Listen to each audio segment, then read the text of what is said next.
సావిత్రిబాయి పూలే గురించి చాలా వరకు మనం అందరము చదివాము. తర్వాత అన్నిట్లో చూసాము. కానీ ప్రత్యేకంగా ఇప్పుడు ఎందుకు మనం మాట్లాడుకుంటున్నామంటే, ఆమె యొక్క ఇన్స్పిరేషన్ మనకెట్లా ఉంది? ఆమె యొక్క ఇన్స్పిరేషన్ ప్రెజెంట్ జనరేషన్, ప్రెజెంట్ టీచర్స్‌కి, కొత్తగా వచ్చే టీచర్స్‌కి ఎట్లా ఉంది? ఏముంది? అని చెప్పి మనం మాట్లాడుకోవాల్సిన అవసరం. ఆమె 66 సంవత్సరాలు జీవించింది. 66 సంవత్సరాలు జీవించినప్పటికి గూడా, ఇప్పుడు 194 సంవత్సరాలు ఇప్పుడు దాదాపు అయిపోయింది. అయినా గూడా ఆమె యొక్క ఆశయాల గురించి, ఆమె జీవితం గురించి, ఆమె యొక్క ప్రభావం గురించి మనం మాట్లాడుకుంటున్నామంటే, నిజంగా ఆమె జీవితంలో మనం నేర్చుకోవాల్సినయి ఈ వయసుకి గూడా నేనింత ఇదైనప్పటికి గూడా, ఈ వయసుకి గూడా మనం నేర్చుకోవాల్సిందని చెప్పి నేను ఫీల్ అయితున్నా. ఈమె 1831 సంవత్సరంలో జన్మించింది. ఆ కాలంలో సాంఘిక పరిస్థితులు చాలా ఘోరాతి ఘోరంగున్నాయి. ఇప్పుడు 2024లోనే ఇట్లున్నాయంటే, ఒకసారి మనం ఊహించుకోవచ్చు. 1831లో అంటే 18, 19 మధ్యలో ఎంత ఆహ్, సం అంత వెనుకబడి ఉందోనో మనం అర్థం జేసుకోవాలి. మనకన్నీ ఆ కాలం నాటి పరిస్థితులు మనకన్నీ పుస్తకాల ద్వారా గాని, చరిత్రల ద్వారా గాని, అన్ని ద్వారా గాని మనకు తెలుస్తున్నాయి. ఒక సంవత్సరంలోనే ఎన్నో మార్పులు జరుగుతాయి. అటువంటిది ఆ కాలంలో ఆమె ఆ విధంగా చేసిందంటే, ఆ విధంగా పోరాడిందంటే, మరి ఈ ఆమె జీవితం నుంచి మనం నేర్చుకోవాల్సింది తప్పనిసరిగా ఉంది. మహారాష్ట్ర మహారాష్ట్రలో సతారా జిల్లాలో నయాగావ్ గ్రామంలో జన్మించింది. రైతు కుటుంబంలో జన్మించింది. ఆ కాలంలో అన్ని, అన్ని రా కులాల్లో గాని, సమాజంలో గాని బాల్య వివాహాలు విపరీతమున్నాయి. అసలు బాల్య వివాహమే సమాజాన్ని శాసించిందని అనుకోవచ్చు మనం. ఎందుకంటే పిల్లలు అమ్మాయిలు పుట్టగానే వాళ్ళకి పెళ్లి చేయాలని చెప్పి, వయసుతో సంబంధం లేకుండా పెళ్లి చేయడం. చిన్నప్పుడే పెళ్లి చేయడం. వాళ్ళకి 14, 16 ఏళ్ళు వచ్చేసరికి సంసారానికెళ్ళడం, పిల్లల్ని కనడం. 20, 30 ఏళ్ళకే వాళ్ళకి ముగ్గురు, నలుగురు పిల్లలు, 5, 6 పిల్లలు అయిపోయి అది ఆళ్ళ జీవితమే ఆ అమ్మాయిల జీవితమే ఒక రకమైన చీకటి వ్యవస్థలో ఉండేది. అదే జీవితంగా, అదే ప్రపంచంగా, అదే లాగా పెరిగింది. ఆమెకి 9 ఏళ్ల వయసులో పెళ్ళయింది. అతను గూడా 'జ్యోతిరావు ఫూలే' గూడా అతనికి 12 సంవత్సరాలు. 3 ఏళ్ల డిఫరెన్స్ వాళ్ళిద్దరికి. ఇది కొద్దిగా 3 ఏళ్ల డిఫరెన్స్ గాబట్టి కొద్దిగా అర్థం చేసుకున్నాడేమో అనిపిస్తది. అట్లా ఆ కాలంలో ఎక్కువ వయసు డిఫరెన్స్ కూడా ఉండేది. కానీ వీళ్ళకి 9, 12 ఏళ్ల వయసు. అప్పుడు ఏమి అంతగా ఏం చదువుకున్న ఆమె గాదు. కాకపోతే ఇక్కడ ఈ సందర్భంగా మనం అతన్ని 'జ్యోతిరావు ఫూలేని' బాగా మెచ్చుకోవాల్సిన అవసరం ఉంది. భార్యని, భార్యని చీకట్లో పెట్టకుండా, అంధకారంలో ఉంచకుండా ఆమెకి చాలా ఎంకరేజ్ చేసి చదివించాడు. ఆమె ఇంట్లోనే విద్యాభ్యాసం చేసింది. తనే చెప్పాడు. విద్యాభ్యాసం చేసింది. తర్వాత అక్కడ ఆమె అహ్మద్‌నగర్ అనే ప్రాంతంలో ఉపాధ్యాయ శిక్షణ తీసుకుంది. ఆమెకు మామూలుగానే అభ్యుదయ భావాలు భర్తతో వచ్చాయి. తర్వాత శిక్షణ తీసుకుంది. ఆమె టీచర్‌గా జాయిన్ అయిపోయింది. అంటే ఒక 12 మే 12, 1848లో క్రింది కులాల బాలికల కోసం పూణేలో మొదటి పాఠశాల ప్రారంభించింది. ఆమె ఆ విధంగా స్థాపించడం, బాలికల పాఠశాల స్థాపించడం, నిమ్న వర్గాలకి, క్రింద కులాలకి స్థాపించడం, అగ్రవర్ణాలకి ఏమాత్రం నచ్చలేదు. అగ్రవర్ణాలకు నచ్చలేదు. తర్వాత ఉన్నత కుటుంబీకులకు కూడా నచ్చలేదు. ఆమె మీద స్కూల్‌కి పోయేటప్పుడు, వచ్చేటప్పుడు ఆ మధ్యలో నుంచి ఎళ్ళేది. ఆమె అట్ట స్థాపించిందని నచ్చక విపరీతమైన వ్యతిరేకతతో ఆమె మీద భౌతిక దాడులు చేశారు. భౌతిక దాడులంటే రాళ్ళబెట్టి కొట్టడం, తర్వాత అసభ్య పదజాలంతో తిట్టడం, బురద జల్లడం, ఇంకా అన్ని రకాల ఎన్ని రకాల బాధ పెట్టాలో ఆమెను అన్ని రకాల బాధ పెట్టారు. ఒక్క క్షణం ఆలోచిస్తే మనము ఆ టైంలో అప్పుడు పిల్లలకి పాఠాలు చెప్పాలనుకున్న ఆమెకి ఆ విధంగా జరగాలంటే ఇప్పుడు మనం ఆలోచించండి. ఆమె ఎంత సమాజానికి వ్యతిరేకంగా సమాజంలోని మూఢనమ్మకాలకి వ్యతిరేకంగా సమాజంలోని అన్ని వెనుకబడే భావాలకు వ్యతిరేకంగా పోరాడిందో మనం అర్థం చేసుకోవచ్చు. ఆమె తన ఆశయం సాధించడంలో బాలికలకి పాఠాలు చెప్పడంలో ఏమాత్రం వెనుకంజ వేయలేదు. తర్వాత డల్‌గా కాలేదు. నిరాశ చెందలేదు. బ్యాగ్‌లో ఒక చీర పెట్టుకొని, తను కట్టిన చీర మీద బురద జల్లితే, కొన్నిసార్లు బ్యాగ్‌లో పెట్టుకుంది. కొన్నిసార్లు స్కూల్‌లోనే పెట్టుకుంది. ఆ బురద చల్లిన చీరని మార్చుకొని, మళ్ళీ పాఠాలు చెప్పి, వచ్చేటప్పుడు అదే బురద జల్లిన చీరను కట్టుకొని ఇంటికొచ్చేది.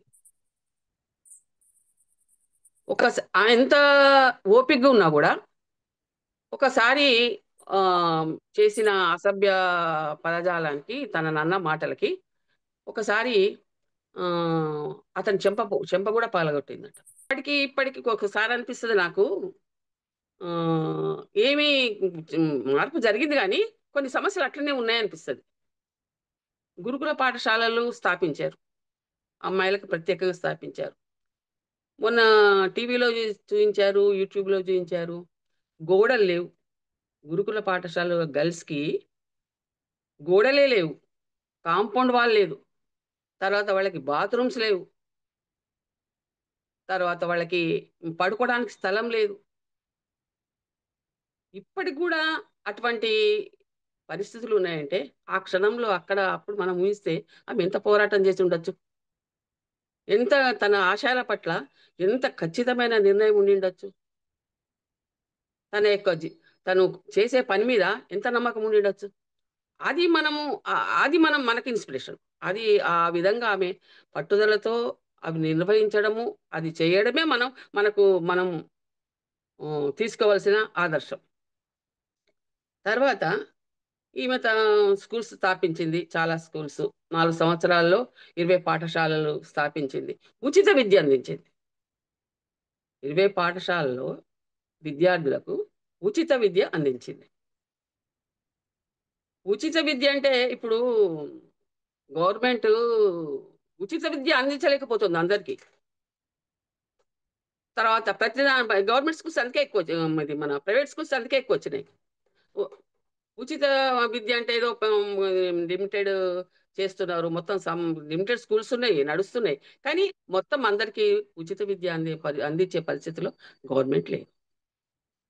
అదీ గాక ఈమె ఇవన్నీ గూడా 18 సంవత్సరాల వయసులోనే చేసింది. 18 సంవత్సరాల వయసు. చిన్నతనంలో పెళ్లి చేసుకొని, చదువుకొని, తనొక ఉపాధ్యాయునిగా వృత్తి నిర్వహిస్తూ, పాఠశాల ఏర్పాటు జేసి, వాళ్ళకి ఉచిత విద్య అందించడం. ఎన్నో ఈ ఉన్నత అగ్రకులాలు ఎన్ని వ్యతిరేకతలు చూపించినా, ఏం చూయించినా, తను ఆ విధంగా కంటిన్యూగా జేసిందంటే, మరి నిజంగానే ఆమెని ఈ సందర్భంగా మనం ఆమె చనిపోయినప్పటికీ కీర్తిశేషులే అయినప్పటికీ మనం ఈ సందర్భంగా ఆమెని అభినందించాలి. తర్వాత మామూలు కాకుండా దళితులకి విద్య అందించింది. నిమ్న కులాలకి విద్య అందించింది. దళితులని ఇంకా ఇప్పటికీ గ్రామాల్లో నేను అందరూ మీరందరూ గూడా చదువుకున్న వాళ్ళు, తర్వాత గ్రామాలలో మనం పెరిగొచ్చాము. ఇప్పుడు సిటీలకొచ్చాం గానీ అందరం గ్రామాల్లో పెరిగొచ్చాం. ఆ చుట్టుపక్కల ఉద్యోగాలు చేసాం. గ్రామాలలో నిమ్న కులాల పరిస్థితి, వెనుకబడిన కులాల పరిస్థితి ఎట్లుందో మనందరికి అవగాహన ఉన్నది. మనకందరికి తెలిసిందే. కనీసం ఆహ్, నీళ్లు గూడా వాళ్ళకి అందించలేని పరిస్థితి. బావిలో నీళ్లు తోడుకోవడానికి కూడా లేదు. అటువంటి దాంట్లో నుంచి ఆ టైంలో వాళ్ళకి విద్య అందించడం. విద్యా స్కూల్లు స్థాపించడం, నిమ్న కులాలకి, దళిత కులాలకి విద్య అందించడం. సమాజానికి ఈ అగ్రకులాల పితృస్వామ్య వ్యవస్థకి వ్యతిరేకంగా పోరాడిన సావిత్రిబాయి ఒకతే మహిళ భర్త తోడు సాధించిందంటే రియల్లీ షీ ఈస్ గ్రేట్. 1852లో మహిళా సేవా మండల్ అనేది స్థాపించింది. మహిళా సేవా మండల్ అనేది స్థాపించింది. ఈమె మానవ హక్కుల కోసం, మహిళా హక్కుల కోసం, పోరాడింది. మహిళా హక్కులే మానవ హక్కులని చెప్పి నినదించింది. మహిళలకి హక్కులిచ్చినాడే, మహిళలు అభివృద్ధి చెందిన నాడే, మహిళా విద్య జరిగిన నాడే, మహిళా విద్య వ్యాపించిన నాడే, వ్యాప్తి చెందిన నాడే మానవ హక్కులు వస్తాయని చెప్పి ఆమె ఖచ్చితంగా చెప్పింది. మరి అది నిజమే. మహిళలు ఇప్పుడు ఒకప్పుడు మహిళలు సగం ఉన్నారు, ఆకాశంలో సగం ఉన్నారంటే, ఆకాశంలో సగం కాదు, చాలా భాగం ఉన్నారిప్పుడు. ఏ మీటింగ్ సక్సెస్ కావాలన్నా, ఏ రాజకీయ పార్టీ అధికారంలోకి రావాలన్నా, ఎవరు ఏ విధంగా ఏవన్నా సెమినార్సు, మీటింగ్సు ఏవి పెట్టినా మహిళలు ఎక్కువ అటెండ్ అయినవి సక్సెస్ అయితాయి. మహిళలకు ఒక రకమైన గుర్తింపుంది. ఒక ప్రత్యేకమైన గుర్తింపుంది. అందుకని ప్రతి చోట మహిళలు ఓట్లు నిజం చెప్తే మనం అనుకుంటాం గానీ, మహిళలు బయటకొచ్చి ఎన్నికల్లో పాల్గొని ఓట్లేస్తే ఎవరినైనా మార్చగలిగే శక్తి ఉంది. అటువంటి మహిళా హక్కులే మానవ హక్కులని చెప్పి ఆమె ఆనాడే, ఆ కాలం నాడే నినదించింది. తర్వాత పితృస్వామిక వ్యవస్థకి వ్యతిరేకంగా పోరాడింది. ఎందుకంటే టెక్నికల్‌గా బాగా మారిపోయింది. పిల్లలు బయటకొచ్చేసారు. యూత్ బయటకొచ్చేసింది. బయటకొచ్చేసి రకరకాల ఫిజికల్‌గా, మెంటల్‌గా రకరకాల మార్పులొచ్చాయి. ఆ మార్పులొచ్చిన దశలో పిల్లల్ని, ముఖ్యంగా అమ్మాయిల్ని, నేననుకుంటున్న అమ్మాయిల్ని మన ఇప్పుడు 2 చేతులు కాదు, మనందరి చేతులు పెట్టి వాళ్ళని కాపాడుకోవాల్సిన అవసరం ఉంది.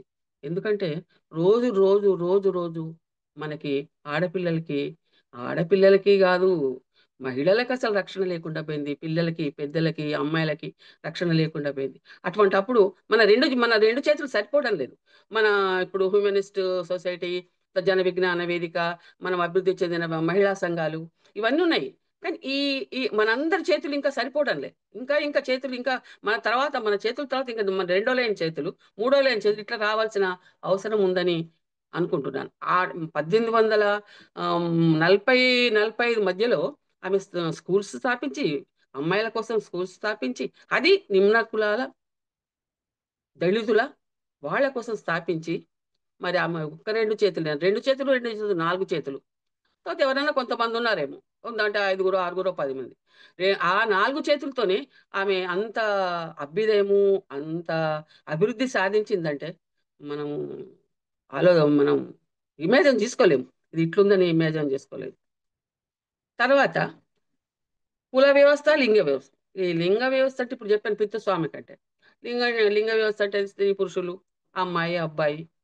ఇంకా, ఇంకా ఉన్నాయి. ఇంకా సాఫ్ట్‌వేర్ వాళ్ళలో, తర్వాత వీళ్ళలో గూడా ఇంకా అమ్మాయిల, అబ్బాయిల భేదం ఉంది. మరి పెంచడంలోనే ఉంది. మనం పిల్లల్ని పెంపకము, మన పేరెంట్స్ పెంపకము, తర్వాత ఇంట్లో ఫాదర్స్ పెంపకము, ఇంట్లో బ్రదర్స్ యొక్క దృష్టి, అందరి దాంట్లో ఉందది. అది లింగ వివక్ష అనేది. లింగ వివక్ష కోసం మనం పోరాడమంటే అది పోరాడాల్సిందే. ఎప్పటికైనా పోరాడాల్సిందే. చెప్పాల్సిందే. ఏ మీటింగ్‌కి పోయినా, ఎక్కడికి పోయినా, ఎవరైనా ఐదర్ లేడీ ఆర్ జెంట్, ఎవరైనా గూడా లింగ వ్యవస్థకి వ్యతిరేకంగా అసలు నేను అనుకుంటా ఈ పోరాటం ఎప్పటికి ఎండ్ ఉంటదా? దీనికి ముగింపు ఉంటదా? ముగింపు ఉంటదా? ఇంకా పోరాటం చేయాల్సిన ఇంకెంత కాలం ఉంది మాకని అనిపిస్తుంటది. మన కళ్ళ ముందు జరుగుతున్నాయి. మన కళ్ళ ముందు మనం ఏం చేయలేం. మనం ఇక్కడ ఆమెను ఎందుకు మనం ఇన్‌స్పిరేషన్ తీసుకోవాలంటే, మన కళ్ళ ముందు జరుగుతుంటే ట్రైన్స్‌లో నేను చూశాను. ట్రైన్స్‌లో మన హైదరాబాద్‌లో మెట్రో ట్రైన్‌లో, బొంబాయి, బొంబాయిలో. అదే అమ్మాయిలు మన ముందే డైరెక్ట్ చూడడము, డైరెక్ట్ నిలబడడము, డైరెక్ట్ ఫాలో చేయడం ఇవన్నీ చూస్తున్నాం. చూస్తుంటే మనము కొన్నిసార్లు మనం గూడా నిస్సహాయులమైపోతున్నాం. మన శక్తి, మనం ఒక్కళ్ళం పోయి ఏం చేయలేము. అడ్డం పోయిన వాళ్ళని గూడా ఏం చేస్తారో తెలవదు. మరి పోనీ మౌనంగా ఉన్నామంటే మనసు క్షోభ, విపరీతమైన క్షోభ. ఈ ఒక్కటే గాదు. అన్ని వ్యవస్థల్లో ఇంట్లో అంతే, బయట మా ఇన్ నేను నేను ఈ సందర్భంగా జెప్తాను. అది మా చుట్టుపక్కల జరుగుతుంటే మనం బోతే మీకెందుకు నువ్వొక్కదానివేనా? మాకు దెలవదా? మేము జూసుకోమా? నా భార్య సంగతి నాకు దెలవదా? నేను ఆమెను మంచిగా జూసుకోనా? నా బిడ్డ సంగతి నాకు దెలవదా? నేను ఆమెను మంచిగా జూసుకోనా? మీరెవరు అడగడానికి? ఇంకా ఇక్కడి నుంచి ఇంటి నుంచి స్టార్ట్ అయ్యి దేశం దాకా పోవడం అంటే మీరు ఆలోచించండి. మీరు మనసున్న వాళ్ళు, అభ్యుదయం ఉన్నవాళ్ళు, ఆలోచన ఉన్నవాళ్ళు, మరి లింగ వ్యవస్థకి మరి పోరాటం చేయాల్సిన అవసరం ఇంకా ఉందని బలంగా ఫీల్ అవుతున్నా. ఎక్కడ ఏం జరిగినా కూడా ట్రైన్‌లో మనం ఏం చేయగలుగుతున్నాం చెప్పండి? ట్రైన్‌లో మనం ఏం చేయగలం? కళ్ళ ముందు ఇరికి ఉంటది. ఎవడి పని వాడిదే. నువ్వు నీ బిడ్డని కాపాడుకుంటావా? తర్వాత వేరే పిల్లల్ని చూస్తావా? ఇంటికి బయటకు వెళ్లి ఇంటికొచ్చేదాకా మనకు భయమేనా? ఇది లింగ వివక్ష కాదంటారా? ఇంకా లేదంటారా ఇంక లింగ వివక్షత? ఈ వివక్షతకి ఆమె సావిత్రిబాయి అప్పటినుంచి కూడా వ్యతిరేకంగా పోరాటం చేసింది. ఇక కుల వ్యవస్థ. కుల వ్యవస్థ అంటే ఇప్పుడు మన దగ్గర ఇప్పుడు కొద్దిగా నాకనిపిస్తది అప్పటికంటే ఊళ్ళలో ఇంకా కొద్దిగా టచ్ తగ్గింది కాబట్టి పేర్లు పెట్టి పిలవడం, కులాలు పెట్టి పిలవడం, ఫ్రెండ్‌షిప్ కులాల బట్టి చేస్తారు. నేను చూసిన అపార్ట్మెంట్స్‌లో, వాడలలో వాట్లలో కొద్దిగా ఫ్రెండ్‌షిప్ అయిన తర్వాత ఏది మీదేంటి క్యాస్ట్ అనేదో సందర్భంగా తెలుసుకున్నట్టు, డైరెక్ట్ తెలుసుకుంటే బావుండదని జెప్పి సందర్భంగా ఏ సందర్భంగానో తెలుసుకొని ఫ్రెండ్‌షిప్పు కులాన్ని బట్టి జేయడం. దాన్ని కొనసాగించడం. ఒకవేళ మన క్యాస్ట్ కాదనుకోండి అది క్లోజ్. ఆ ఫ్రెండ్‌షిప్ క్లోజ్. సేమ్ క్యాస్టే ఉందనుకోండి కొనసాగించడం. అపార్ట్మెంట్‌లలో అంతే, ఊర్లల్లో అంతే. అపార్ట్మెంట్ సిటీలోనే గదా ఎక్కువున్నాయి. మరి సిటీలోనే ఉన్నాయి గదా ఇవన్నీ. అది యూనివర్సల్ ప్రాబ్లమ్ అయిపోయింది. ప్రతి చోట సమస్య అయిపోయింది. ఎక్కడ పోయినా మీదేం కులము, మీదేం మతము, మీదేం అని మీకొక సందర్భం జెప్తాను. ఇప్పుడు మిని నేనెక్కడికన్నా పోతే మేము కాళ్ళకి జూస్తారు. వీళ్ళకి పెళ్లయిందా? పెళ్లి గాలేదా? మట్టెలున్నాయా? మట్టెలు లేవా? ఏం పెట్టుకోవా? ఏమేసుకోవా? బొట్టు పెట్టుకున్నారా? బొట్టు పెట్టుకోలేదా? క్రిస్టియన్సా? ముస్లిమ్సా? కులాలే గాదు. మతాలు గూడా ఇంకా పిచ్చి విపరీతమైన భయంకరమైన గోడలు పెరిగిపోతున్నాయి. రోజుకు రోజు అవి స్ట్రాంగ్ అయిపోతున్నాయి. కులాల గోడలు, మతాల గోడలు. పక్కన కూర్చోబెట్టుకొని భోజనం జేయడం గాదు. పక్కన కూర్చోబెట్టి మళ్ళని కొత్త కొత్త పిల్లలొచ్చి పెళ్ళిళ్ళు చేసుకుంటున్నారు. అది గాదు. మన మనసులో, మన ఆలోచనలో, మన పద్ధతుల్లో, మనం జీవించే విధానంలో మార్పు రావాలని నేను ఫీల్ అయితున్నా. అది ఆమె మనకిచ్చిన ఇన్‌స్పిరేషన్. అది మనకు ఆమె ఇచ్చిన ఇన్‌స్పిరేషన్. ఉపాధ్యాయులకే గాదు. మొత్తం యావత్ సమాజానికి ఆమె ఇన్‌స్పిరేషన్. అసలు మహిళలే గాదు, మహిళా ఉపాధ్యాయులే గాదు. మనందరం సమాజం మొత్తం ఆమె యొక్క బర్త్‌డేని, జయంతిని మనం అందరం జేసుకోవాల్సిన అవసరం ఉంది. ఆ టైంలో మనం ఏంటంటే, ప్రతి సంవత్సరం జేసుకోవడమా, ప్రతి సంవత్సరం జేసుకోవడం గాదు. ప్రతి సంవత్సరం కంపల్సరీ జేసుకోవాలి. ఆమె గురించి తెలిసినా గూడా మళ్ళీ మళ్ళీ మాట్లాడుకోవాలి. అందరం మాట్లాడుకోవాలి. మన యొక్క ఆశయాలకి, ఆమె ఆశయాలకి, మన ఆశయాలను జోడించి పునరంకితం కావాలి. అది ఎన్నో మాట్లాడుకుంటాం. సైన్స్ గురించి, రకరకాల విషయాల గురించి, టెక్నికాలిటీస్ గురించి అన్నీ మాట్లాడుకుంటున్నాం. కానీ బంధాల గురించి, కులాల గురించి, మతాల గురించి అవి చేస్తున్న ప్రభావాలు మనకు తెలుసు. ఉపాధ్యాయురాలుగా ఆమె ఏం చేసిందన్నది ఇప్పుడు ఉపాధ్యాయులు ఏం చేస్తున్నారన్నది. ఇక స్త్రీల సాధికారత. సాధికారత అంటే ఆహ్, వాళ్ళకిప్పుడు 33% రిజర్వేషను అది, ఇది అన్ని రకాల దాంట్లో మీకింకా జెప్పాలంటే స్త్రీలకి సాధికారత అవసరమని చెప్పి ప్రతి ఒక్కళ్ళు అనడమే. ప్రతి ఒక్కళ్ళు అనడమే, ప్రతి ఒక్కళ్ళు చెప్పడమే, బల్లలు గుద్దడమే, టేబుల్లు గుద్దడమే, అన్నీ గుద్దడం. కానీ లేడీ సర్పంచ్ అయితే జెంటొచ్చి కూర్చుంటరు.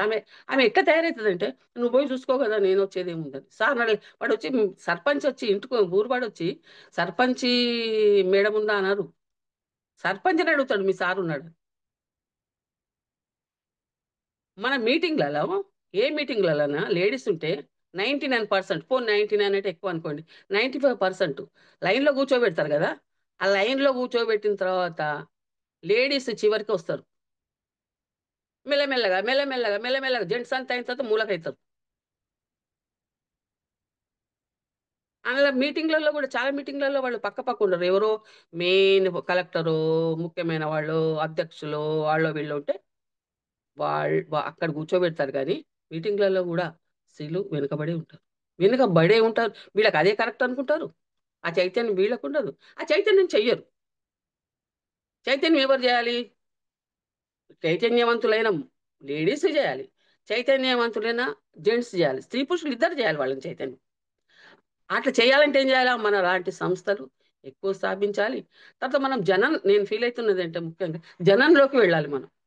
మనం పెట్టుకుంటున్నాం మీటింగ్‌లు. ఓకే. పెట్టుకుంటున్నాం. మనం మాట్లాడుకుంటున్నాం. పునరంకితం అయితున్నాం, అన్న అయితున్నాం. కానీ మన సమస్య ఎక్కడొచ్చిందంటే, మన ప్రాబ్లమ్ ఎక్కడొచ్చిందంటే, మనము సమాజంలోకి పోవడం లేదు. ఇంకా భయపడుతున్నాం. అవునన్నా, కాదన్నా, ఒప్పుకున్నా, ఒప్పుకోకపోయినా. సమాజాన్ని వ్యతిరేకించడానికి, సమాజం మనని విధించే ఆహ్, విధించే శిక్షల్ని అనుభవించడానికి మనకు ధైర్యం రావడం మన ధైర్యం సరిపోవడం లేదు. బికాజ్ మనం చాలా తక్కువ మందున్నాం. గట్టిగున్నాం. కానీ తక్కువ మందున్నాం. తర్వాత ఈ ఇంట్లో ఈ మీటింగ్‌లలో మనం మాట్లాడుతున్నాం గానీ, బయట ఓపెన్ ప్లేసెస్‌లో మనం మాట్లాడడానికి చాలా జంకుతున్నాం. ఈ విధంగా ఆమె ఏం చేసిందంటే, కులాలకి వ్యతిరేకంగా చేసింది. స్త్రీల సాధికారత కోసం పోటీ పడ్డది. తర్వాత స్త్రీ, పురుషులు ఇద్దరు సమానం అని చెప్పి, పిల్లలు అన్ని కులాలు, దళితులు అందరూ గూడా దళితులు ముందుకు రావాలి. దళిత అమ్మాయిలు చదువుకోవాలి అని చెప్పి ఆమె నిజంగా నాకనిపిస్తది ఆమె ఆలోచన ఎంత పెద్దది. ఆమె ఆశయం ఎంత పెద్దది. ఆమె ఆ విధంగా ముందుకెళ్ళిపోయిందంటే, భర్త సపోర్ట్ ఉన్నప్పటికి గూడా ఎంతో తనకు తానైతే ముందెళ్ళింది కదా! స్కూలుకైతే ఒక్కతే ఎళ్ళింది గదా! ఆ చీర ఒకటి ఇప్పుడు మనం మనం ఆ చీర ఒకటి కట్టుకొని, ఒక చీర అక్కడ పెట్టుకొని మనము మనం చేయగలుగుతాం. మనల్ని మనం లోపల అంతర్మదనం చేసుకుంటే, మనము చేయగలుగుతామా? చేయగలుగుతామా? చేయలేమా? వెనకడుగేస్తామా? అనిపిస్తది. ఇప్పుడు మొన్నకు మొన్న అయ్యప్ప అయ్యప్ప అదేసుకున్న సంగతి టీచర్‌ని శిక్షించిన సంగతేంటి? కోడై కూసింది. మరేమైనా వ్యతిరేకతలొచ్చినాయంటారా? శిక్షించారతన్ని. చెప్పెట్టి కొట్టిపిచ్చారు. క్షమాపణ వేడిపిచ్చారు. ఏమన్నా దానికేమన్నా పరిష్కారం చూయించగలిగారా? దాన్నెవరైనా టీచర్ అతను ఉపాధ్యాయుడు. ఊళ్ళల్లో మనం అనుకోవద్దండి. ఊళ్ళల్లో చాలా ఉంది. మన నేను హైదరాబాద్‌కు దాదాపు 18లో వచ్చాను. 6 ఇయర్స్ అయిపోయింది. ఇక్కడ కూడా నేను చూస్తున్నా. అక్కడ దూరం నుంచి దగ్గర నుంచి గ్రామాలను చూసాను. పట్టణాలని దూరం నుంచి చూసాను. ఇప్పుడు దగ్గర నుంచి పట్టణాలను చూస్తున్నాను. నాకేం పెద్ద ఏం డిఫరెన్స్ అనిపిస్తలే. డ్రెస్సింగ్ మారిందంతే. డ్రెస్సింగ్ మారింది. డ్రెస్సులు చాలా కొత్త కొత్తగేసుకుంటున్నారు. రకరకాల డ్రెస్సులేస్తున్నారు. రకరకాల కేశాలంకరణలు చేసుకుంటున్నారు. అంతే తప్పించి ఆలోచనలో, అభిప్రాయాల్లో అంత విస్పష్టమైన మార్పొచ్చిందని నాకనిపిస్తలేదు. సత్యశోధ 1873లో సెప్టెంబర్ 24న మా భర్తతో కలిసి జ్యోతిరావు పూలేతో కలిసి సత్యశోధక్ సమాజ్ సత్యాన్ని అన్వేషించడం. దేంట్లో నుంచైనా గూడా సత్యాన్ని అన్వేషించాలని జెప్పి ఆమె ఒక సంస్థను స్థాపించింది. ఆ సంస్థను స్థాపించి ముఖ్య ఉద్దేశాలు ఇటువంటివే ముఖ్య ఉద్దేశాలు. బాల్య వివాహాలు, మూఢనమ్మకాలు, మూఢనమ్మకాలకు వ్యతిరేకత, బాల్య వివాహాలకు వ్యతిరేకత, సతీ సహగమనానికి వ్యతిరేకత. ఆమె కాలంలో సతీ సహగమనం ఉంది. ఇప్పుడు మన కాలంలో సతీ సహగమనం లేదు. సతీ సహగమనంకి ఆమె వ్యతిరేకంగా జేషిందంటే ఏమన్నట్టు? ఆమె ధైర్యం ఏమన్నట్టు? ఎంత ధైర్యం ఉందన్నట్టు? సతీ సహగమనం భర్త చితితో పాటు భార్యని చంపడం. అయితే ఇక్కడ చాలామంది సంస్కర్తలున్నారు పూర్వీకులు. కానీ వాళ్ళేం జేశారంటే కొన్ని దానికే పోరాటం జేశారు వ్యతిరేకంగా. ఈమె ఆల్‌మోస్ట్ ఆల్ అన్నిటిని కవర్ జేసింది. బాల్య వివాహాలు, సతీ సహగమనం, తర్వాత మూఢనమ్మకాలు. మూఢనమ్మకాలు ఇప్పుడు వచ్చిన సినిమాలు చాలా వరకు చాలా సూపర్ డూపర్ హిట్ అయిపోతున్నాయి. సూపర్ డూపర్ డూపర్ హిట్ అయిపోతున్నాయి. కానీ మనకు తెలవకుండానే అందులో ఎంత మూఢత్వం చూపిస్తున్నారంటే, మూఢత్వం అంటే మూఢత్వం. ఏదో పాటలు గీటలు పెడతాడు అది వేరు. కానీ మూఢత్వం అంటే మూఢత్వం అంటే మతము, కులము, ఛాందసాలు, నమ్మకాలు, ఈ ఇంకా తర్వాత దెయ్యాలు ఆవహించడము, ఆత్మలు ఆవహించడము, వాటితో పని చేయించడము. ఎన్ని రకాల మూఢత్వాలు చూపిస్తున్నాడంటే పిల్లలు చిన్నప్పటి నుంచి హారర్ సినిమాలు చూడటం, ఈ మూఢనమ్మకాల సినిమాలు చూడటం. వాళ్ళకి తెలవకుండానే పిల్లలకి తెలవకుండానే వాళ్ళకి ఆ నమ్మకాలు ఏర్పడడం, నమ్మకాలకి వ్యతిరేక సతీ సహగమనం నాకు భలే బాధ అనిపిస్తది. సతీ సహగమనం అంటే. అరే! ఒక మనిషి జీవితానికి విలువ లేదా? ఒక మనిషి యొక్క ఆమె బతకగూడదా? బతకలేకపోతే ఆమె బతకగూడదా? ఆమె జీవితం ఆమె జీవించకూడదా? వయసు లేదు, ఏం లేదు తీసుకుపోయి అందులో ఏసేసేయడం. సతీ సహగమనం. దానికంటే ఇంకా మూఢనమ్మకం ఇంకేముంటది? ఇంకేముండదు.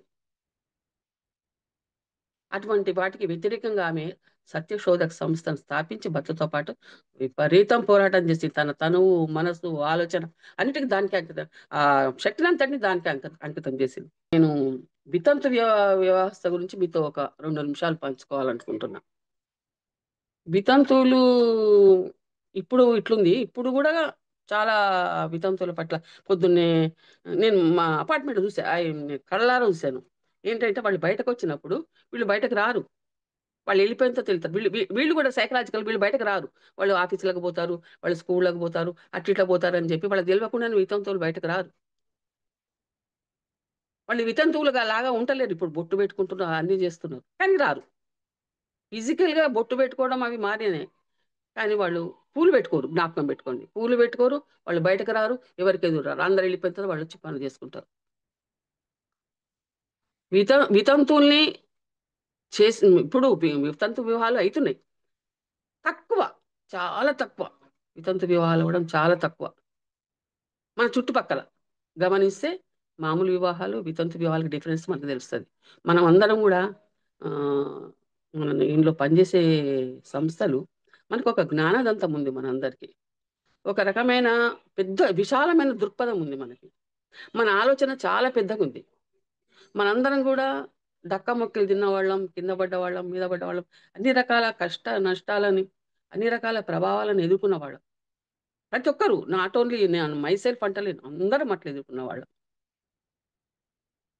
మన దృష్టితో చూస్తే మనకక్కడ జరిగేవి తెలుస్తుంటాయి. మనకేం జరుగుతున్నాయి? ఎట్లా జరుగుతున్నాయి? ఎట్లా అయిపోతున్నారు? ఎట్లా చేస్తున్నారని తెలుస్తది. అది ఈరోజు అక్కడ పోయి మా అపార్ట్‌లో ఒక ఆమె అంటది. "ఏందమ్మా ఒక్కరోజు గూడా వచ్చి కింద అమ్మవారు చిన్న గుడుంది. ఒక్కరోజు గూడా వచ్చి అమ్మవారికి దండం పెట్టుకొని పోవు. అట్టనే పోతుంటావు, అట్టనే వస్తుంటావు. మళ్ళీ మీ వాడి క్యాస్ట్ మేము చెప్పలే. ఆళ్ళే తెలుసుకున్నారు. మీ క్యాస్ట్‌లో బాగా పూజలు పునస్కారాలు చేస్తారమ్మా ఏం చెయ్యవేంటి?" డైరెక్టే లిఫ్ట్‌లలో అడుగుతారు. అక్కడ అడుగుతారు, ఇక్కడ అడుగుతారు.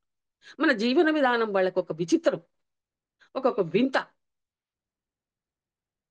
మనం ఇంకా, ఇంకా మీరు గమనించండి. మనం ఇంకా వాళ్ళని కలుపుకొని పోతాం. అందరం గూడా కలుపుకొని పోతాం మనం. ఎందుకంటే, ఇంత మరి దూరం ఉండడం ఎందుకు? అందరిని దూరం చేసుకుంటా మనం ఏం చేస్తాం? ఇట్లనన్నా మనం 2 ముక్కలు చెప్పొచ్చని.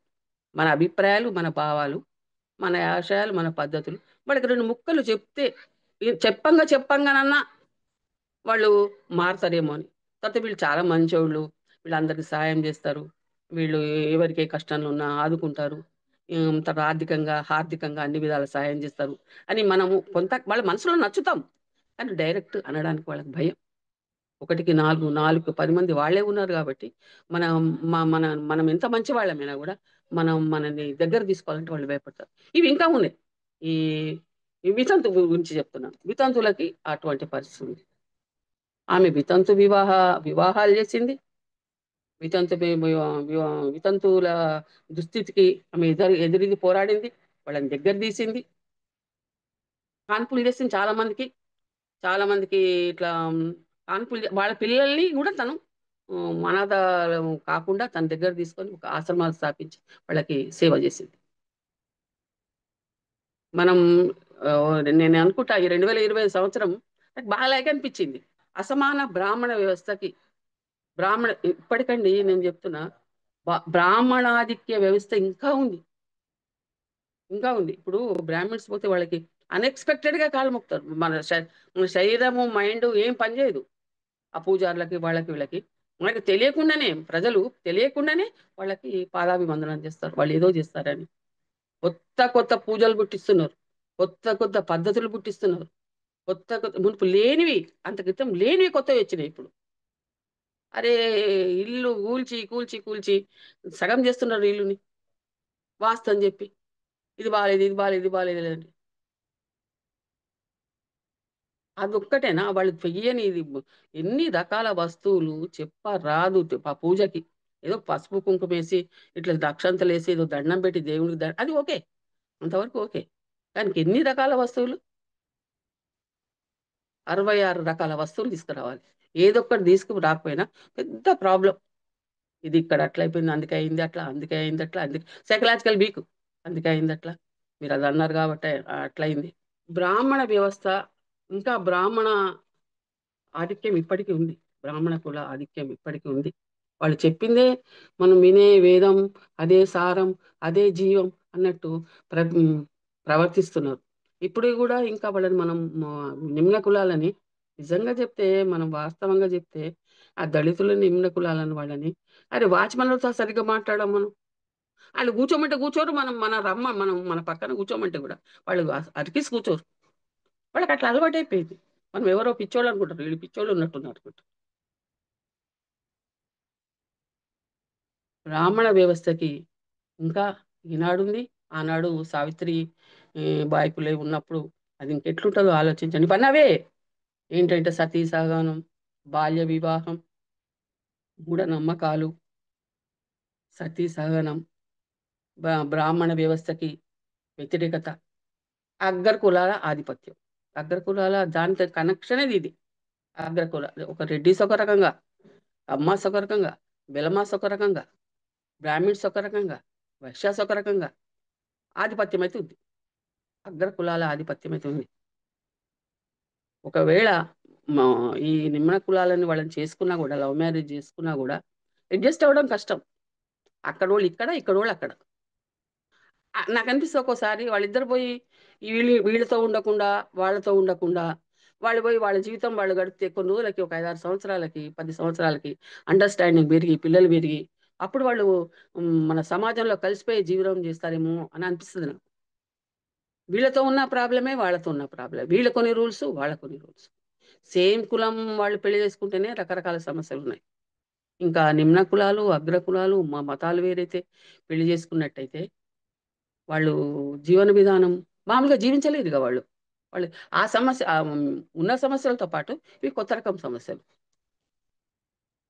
మళ్ళా అందులో గూడా హయ్యర్ క్యాస్ట్ అంటే వాళ్ళని ఎక్కువ చూడటం. లవ్ మ్యారేజ్‌లో గూడా హయ్యర్ ఆమె జేసుకుంది. అబ్బా! అబ్బా! ఆమె జేసుకుంది. అమ్మ అతను చేసుకున్నాడు. బ్రాహ్మణతను దళితుడిని చేసుకుంది. అబ్బా! అబ్బా! అబ్బా! దళిత అమ్మాయిని చేసుకుంది. ఇట్లా మనకు తెలవకుండానే, మనకు తెలవకుండానే మన చుట్టూ ఉన్న సమాజాన్ని ఆవహించింది. తర్వాత కొన్ని కార్యక్రమాలు జేసింది. ఏంటంటే, బాల్య వితంతువులకి అన్నం బెట్టి, తీసుకొచ్చి ఆశ్రయం కల్పించడం, గర్భవతులకు పురుళ్ళు పోయడం, అట్లా పురుడు పోసిన వితంతువులకు పురుడు పోసిన ఆమె కొడుకుని వదిలేసిపోతే ఆ అబ్బాయిని వీళ్ళకి పిల్లలు లేరు. పెంచుకొని యశ్వంత్ అని నామకరణం జేసి పెంచుకున్నారు. తర్వాత అప్పుడు బ్రాహ్మిన్స్‌కి హస్బెండ్ చనిపోతే తం తల గుండు చేయించారు. శిరోముండనం చేయించేవాళ్ళు. అది పెద్ద ప్రోగ్రామ్ అది. పెద్ద ప్రోగ్రామ్. ఆ ప్రోగ్రామ్‌లో శిరోముండనం చేసిన తర్వాత ఎవరు ఆమెను చూడకుండా, చేయకుండా, ఆకర్షించబడకుండా, ఆమె ఎవరితో ఇది కాకుండా అట్లా చేసేవాళ్ళు. అయితే ఈమె ఏం చేసిందంటే, ఆ శిరోముండనం చేసే క్షురకులకి వాళ్ళనందరిని చైతన్యపరిచి, శిరోముండనం మేము మేము లేడీస్‌కి, వితంతువులకి మేము శిరోముండనం చెయ్యమని వాళ్ళు స్ట్రైక్ చేశారు. అది నాట్య జోక్ అది. తర్వాత ఈమె సత్యశోధక మహిళా విభాగానికి ఈమె ఇన్‌చార్జ్‌గా ఉంది. అట్లా 1873లో డిసెంబర్ 23న భార్యను కోల్పోయిన యువకునికి ఒక యువకునికి తన స్నేహితురాలి కుమార్తెతో వివాహం చేసింది. నాకోసారి మీ అందరిని నాకోసారి నన్ను గూడా అనిపిస్తది. మనం ఇంత అభ్యుదయవాదులం గదా! మన మనం అభ్యుదయం, మన పిల్లల అభ్యుదయం, మనం మన పిల్లల్ని మనం ఒకళ్ళకొకళ్ళు ఒకళ్ళింట్లో ఒకళ్ళు, ఆ ఇంట్లో ఈ ఇంట్లో ఒకళ్ళు మనం ఇచ్చుకొని పెళ్లి చేసిన సందర్భాలు చాలా తక్కువేమో అనిపిస్తది. ఎందుకంటే మన అభిప్రాయాలను మన పిల్లలే మనస్ఫూర్తిగా గౌరవించడం లేదేమో కొన్నిసార్లు అనిపిస్తది. అట్లా మన మన మన ఇంత మతపరంగా అన్ని మూఢనమ్మకాలకు వ్యతిరేకంగా మనం చేస్తున్నా, మన పిల్లల్ని మన స్నేహితుల పిల్లలకో తర్వాత మన గురించి తెలిసిన వాళ్ళకో తక్కువ అనిపిస్తది. అసలు మొత్తం లేదని మనం అనొద్దు. మొత్తం లేదని ఏది జీరో లేదు. ఉంది. కానీ చాలా తక్కువేమో అనిపిస్తది. అది ఎక్కువ కావాలని నేను ఫీల్ అయితా. ఎందుకంటే ఇప్పుడు ఒకళ్ళ గురించి ఒకళ్ళకి మన మన మ చాలా తెలుసు. మన కుటుంబ పద్ధతులు తెలుసు. మన ఆశయాలు తెలుసు.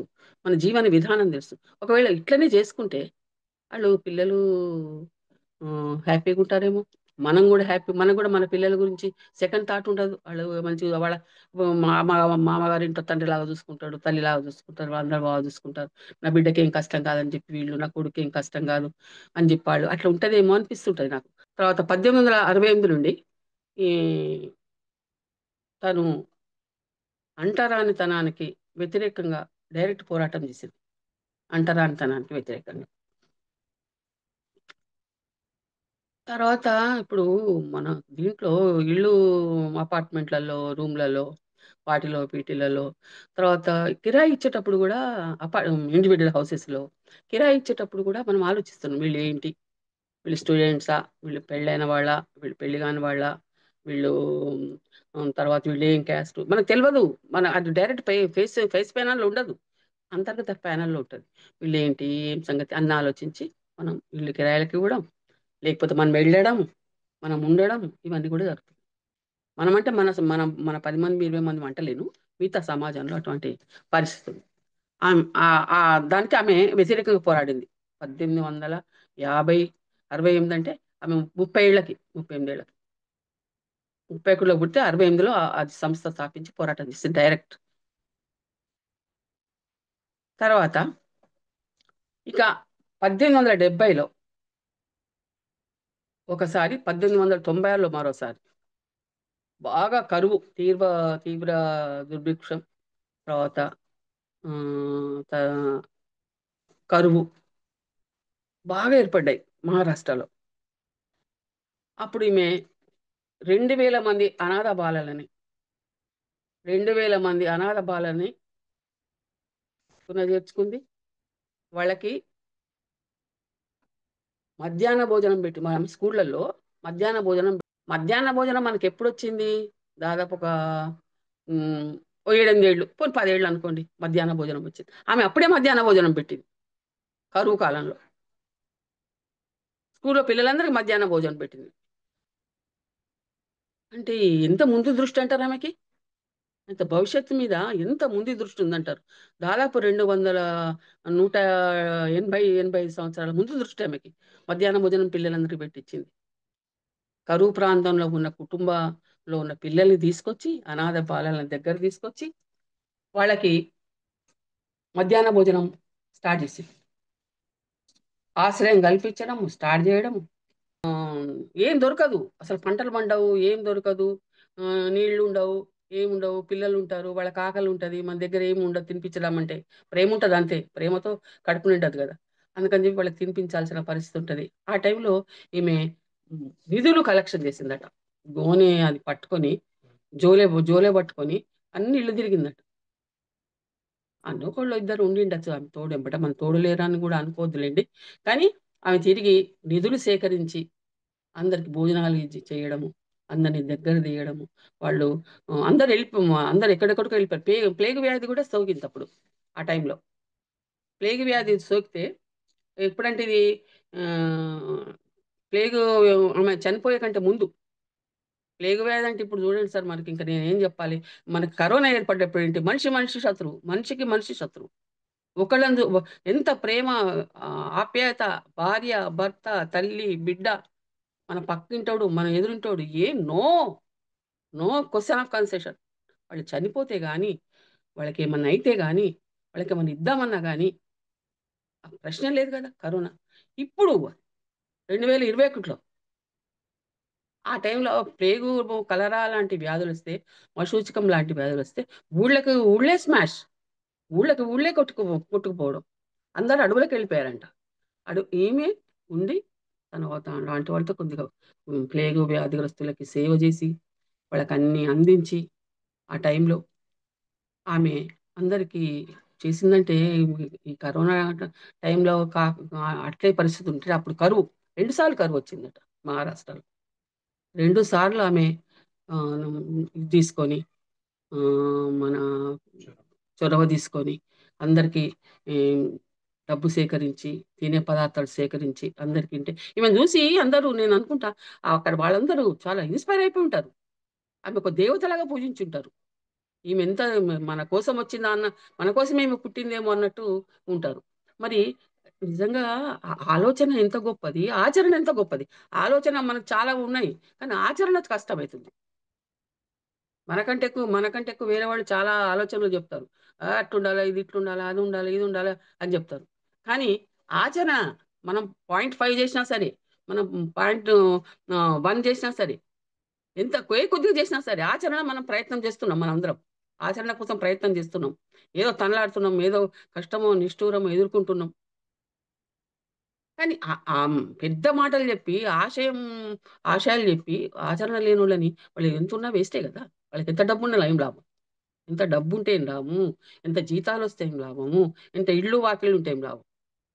నేననుకుంటా మధ్య తరగతి ఎక్కువ వాళ్ళు మధ్య తరగతి వాళ్ళలోనే కొంత ఈ ఎంత ఆలోచన ఉంటదో, అంత దాన దృక్పథం ఉంటదేమో అనిపిస్తుంటది. అట్లా ఆ కాలంలో ఆమె చేసిందంటే, మరి కరువు కాలంలో చేసింది. వైద్య శిబిరాలు నిర్వహించడం, దళితుల, పేదల కోసం జోలెపట్టి విరాళాల సేకరణ, వైద్య శిబిరాలు నిర్వహించడం, దుర్భరమైన కరువు పరిస్థితుల్లో 2000 మంది పిల్లలకు భోజనాలు పెట్టడం. ప్లేగ్ వ్యాధి టైంలో భుజానేసుకొని, నడుముకేసుకొని, వాళ్ళనేసుకొని అన్ని చోట్ల తిరిగి అందరికీ వైద్య సేవలందించిన ఘనత సావిత్రిబాయి పులే. అంతే గాకుండా మనకందరికీ ఈ ఒక విషయం ఏంటంటే, అందరం రచయితలం కాగలుగుతాం. అందరము ప్రయత్నిస్తే స్పీకర్‌లం కాగలుగుతాం. కానీ మనకేంటంటే అందరికి ఫీలింగ్స్ ఉన్నాయి. ప్రతి ఒక్కళ్ళకి ఫీలింగ్స్ ఉన్నాయి.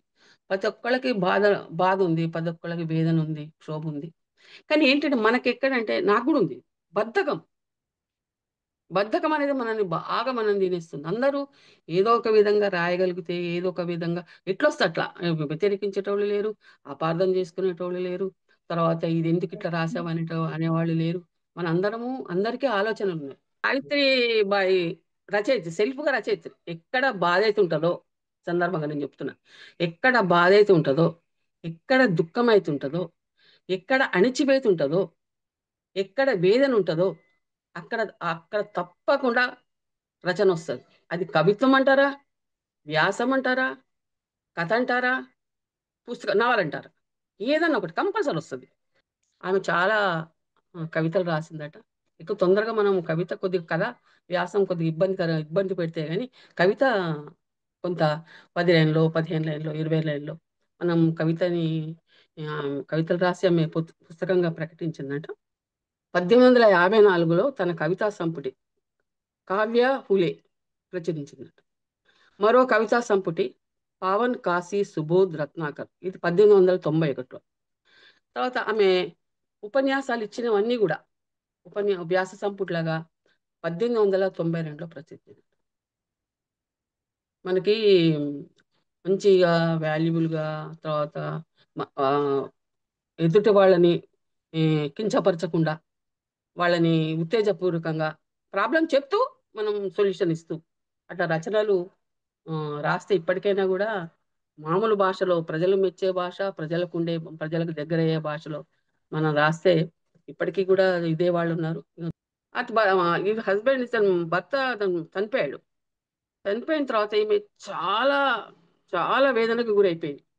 ఇది నిజంగానే ఇప్పుడు లైఫ్ పార్ట్నర్ ఇదైపోతే మనం తిరిగేవాళ్ళు మనతో 24 గంటలు, 365 రోజులు 24/7 మనతో ఉండేవాళ్ళు. లైఫ్ పార్ట్నర్ ఎవరైనా గూడా. అందులో అతను ఆమెకి ప్రేరణ అతను. అతను సగం సగం అన్నట్టున్నారు వాళ్ళిద్దరు. అన్నిట్లో భార్యని నిజంగా అదొక్కటి అభ్యుదయం అనిపించాల. భార్యని ప్రతి చోటుకి తీసుకుపోయాడు.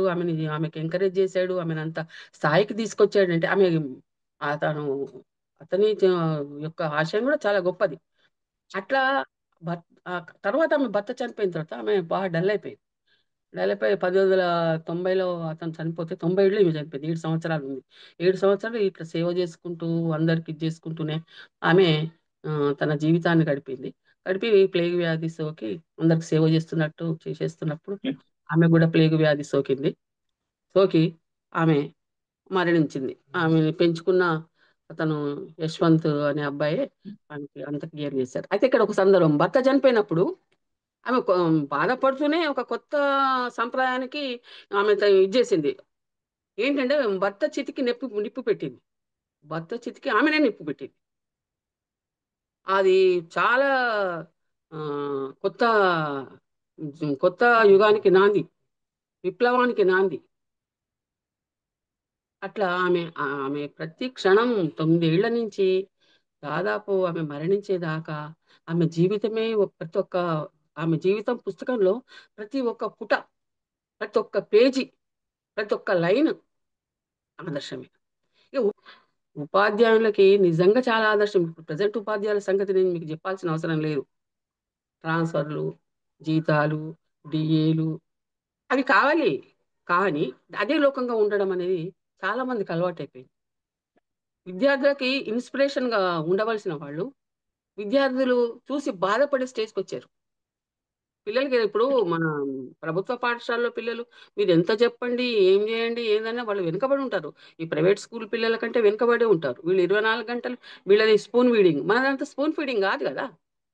అందుకని మన ఉపాధ్యాయుల మీద బాగా తల్లిదండ్రులు అవన్నీ ఓకే. తల్లిదండ్రుల బాధ్యత, సమాజం బాధ్యత, బాధ్యత అన్నీ ఓకే. కానీ మన ఉపాధ్యాయుడి బాధ్యత ఎక్కువుందని నేననుకుంటా. ఉపాధ్యాయుడి బాధ్యత ఎందుకు మన లైఫ్ స్టైల్. మన లైఫ్ స్టైల్ అనేది మనం మనం తిరిగే విధానం, మాట్లాడే క్లాస్‌లోకొచ్చి పూర్వకాలం చూపిస్తుండ్రు సినిమాల్లో. క్లాస్‌లోకొచ్చి టీచర్ పడుకోవడం. అట్టి పరిస్థితి ఇప్పుడు లేదు. పడుకునే పరిస్థితి లేదు.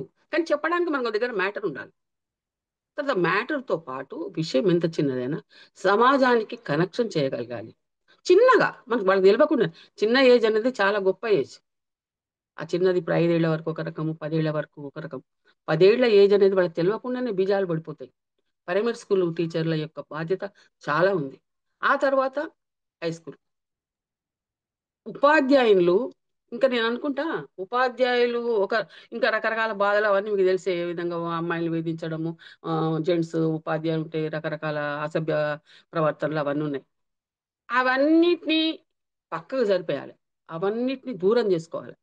ఉపాధ్యాయులకి ఇటువంటి ట్రైనింగ్ ఇయ్యాలని నేను ఫీల్ అయితా. నువ్వు ఏ విధంగా నీ ఆశయాలని, నీ పద్ధతులని సమాజానికి ఉపయోగపడే విధంగా, భవిష్యత్తులో విద్యార్థి అన్ని రంగాల్లో అభివృద్ధి చెందే విధంగా వాడు ఐఏఎస్ ఆఫీసర్ కాకపోవచ్చు. అయితే సంతోషం. ఐఏఎస్ ఆఫీసర్ ఇంక ఏ రకమైన మెకానిక్ అయ్యుండొచ్చు. అరే! మీ కాలంలో మెకానిక్‌కి ఎంత డిమాండ్ ఉందండి. కరెంట్ పోతే మనకేం రాదు. సైలెంట్‌గా చేతులు కట్టుకొని కూర్చుంటాం. మెకానిక్ వచ్చేదాకా. ఒకసారి అంటే మాకు పెట్టుడు లేదు మేడం ఇప్పుడు మీకు ఇప్పుడు రావు రావు మనకి వాడు వచ్చేదాకా మనం ఎదురు చూడాల్సిందే. టెక్నికల్‌గా గాని, ఏ విధంగా గాని ఒక బాలుడు, బాలిక సెటిల్ అయితే జీవితంలో నిలదొక్కుకోగలిగితే వాళ్ళకి ధైర్యం మనం అటువంటి ధైర్యం, సాహసం, శక్తి ఉపాధ్యాయులుగా మనం అందివ్వగలిగితే మనం వెనుకకు చూసుకోవాల్సిన అవసరం లేదు. సమాజం ఏమైపోతుందో మన అభ్యుదయం కూడా చెప్పొచ్చు వాళ్ళకి చిన్నగా, సింపుల్‌గా.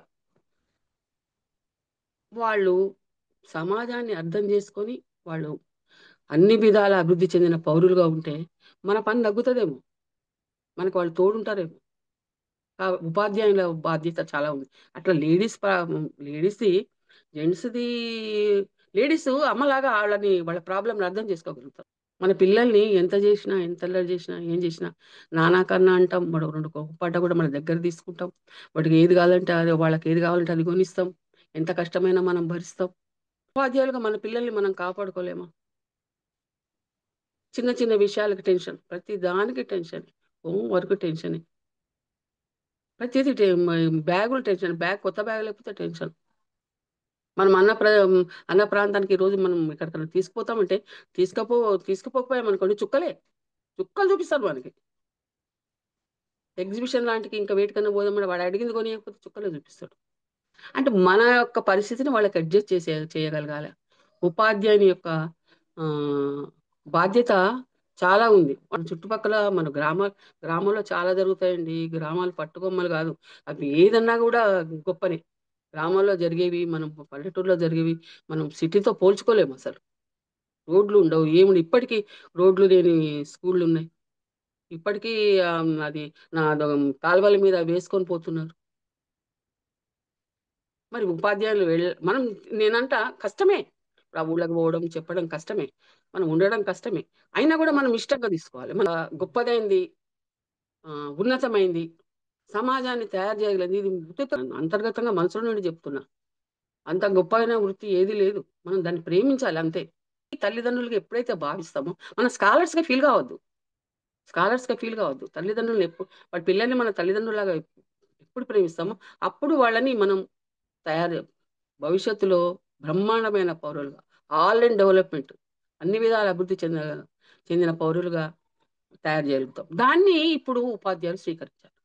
ఇప్పుడు ఏదో అందరన్నారు గవర్నమెంట్ ప్రవేశపెట్టింది వచ్చి దాని దగ్గర కూర్చొని టిక్కు, టిక్కు, టిక్కు అని చెప్పి ఏదో మాట్లాడాలి. పోవడం కాదక్కడ. స్కూల్ ప్రతిజ్ఞ చేయాల. స్కూల్ ప్రతిజ్ఞ చేసి ప్రతి ఉపాధ్యాయుడు అది ఇప్పటి నుంచి పోనీ వదిలేయి. గతం అంటే అయిపోయింది కదా! అయిపోయింది. దాని గురించి ఇప్పుడు ఎవరమైనా మనం అదే చెప్తున్నాం. మన జీవితాలు కూడా అయిపోయినాయి. అయిపోయింది. ఏదో తప్పులే చేశాము, ఒప్పులే చేశాము, ఏం చేశాము, ఎట్లా చేశాము. భవిష్యత్తు ఉంది మన దగ్గర. భవిష్యత్ తరాన్ని చేయాలంటే ఈ నేననుకుంటా ప్రతి స్కూల్‌లో ఇది చెప్పాల్సిన అవసరం ఉంది. ఇది ప్రతి మీటింగ్‌లో ఇది చెప్పాల్సిన అవసరం ఉంది. మేము ఉపాధ్యాయులు తమ లక్ష్యాలకి మళ్ళీ పునరంకితం కావాలి. మళ్ళీ వాళ్ళది ఏం తరం అది? అది కంప్యూటర్ తరం అంటారా? ఫోన్ల తరం అంటారా? ఏం తరం అది? ఆ తరంకి ఏమన్నా మనం చెప్పగలగాలి గదా! ఇప్పుడు మనకు ఆ టైంలో మనకు ఫోన్లు లేవు. అప్పుడు తర్వాత ఇవన్నీ లేవు. మనం మాటలు మాట్లాడుకోవడం, మనుషులు పోవడం. మనప్పుడు చెప్పినవి ఇట్లుండేవి అట్లా కొన్ని మనం చెప్పగలిగి బొమ్మలేయగలిగితే పిల్లలు ఇంకా పిల్లలు చాలా మంచోళ్ళండి. వాళ్ళంత నిజంగా మనము ఆహ్, మన మనం మనసులో ఆలోచిస్తే వాళ్ళని మనం చాలా ప్రేమిస్తారు. ప్రేమ ఇచ్చిన ప్రేమ వచ్చును. గౌరవం ఇచ్చిన గౌరవం వచ్చును. మనం వాళ్ళెంత ప్రేమిస్తే, మనం వాళ్ళంతకంటే ఎక్కువ రెట్లు ప్రేమిస్తారు. మనం ఎక్కడ పోతే అక్కడుంటారు. మన వెనకనే తిరుగుతారు. మరి అమ్మెంబటే పిల్లలెందుకు తిరుగుతారు? ఎంత నాన్నుండు, ఎవ్వరుండు, ఏమన్నుండు. అమ్మ కొంగు పట్టుకొని తిరుగుతారు. ఆయాలను బెట్టు, ఇంకెందరిని బెట్టు. తల్లి తల్లే. టీచరే. నువ్వెన్నని జెప్పు. టీచర్ జెప్పిందే ఇంటాడు. మా టీచర్ అట్లా జెప్పలేదంటాడంతే. కాబట్టి మన మీద ఎంత గురుతర బాధ్యతుంది.